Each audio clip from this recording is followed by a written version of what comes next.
ఇప్పుడు వైఎస్ఆర్సీపీ తరఫున ఎంపీ అభ్యర్థి విజయసాయి రెడ్డి నా మీద కొంత దుష్ప్రచారం చేస్తున్నాడు. నేనేదో ఆఫ్రికాలో ఉంటానని, దుబాయ్లో ఉంటానని, ఇవన్నీ మీకు ఒక్కటి చెప్పాలి. నేను ఈరోజు ఉచితంగా స్కూల్ నడిపిస్తున్నా పేద పిల్లకాయలు, అది ఉచితం.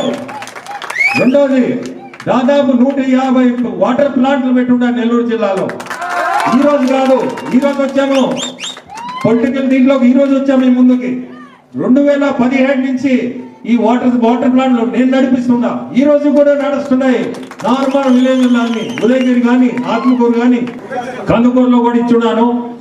ఈ ఎన్ని మనం చేసిన కార్యక్రమాలన్నీ మర్చిపోయి నేనెక్కడో ఉన్నానంటున్నాడు. అతను ఢిల్లీ నుంచి ఊడిపడ్డాడు ఇక్కడ. అదొక్కటే మీరందరూ గుర్తుపెట్టుకోండి. రేపు గెలిచినా మీకు ఎవరికి దొరకడు, మళ్ళీ ఢిల్లీయే. ఇది గుర్తుపెట్టుకోండి మీరందరూ. నేను ఇక్కడ ఉండేవాడిని, నేను ప్రజా సేవలో ఉండేవాడిని.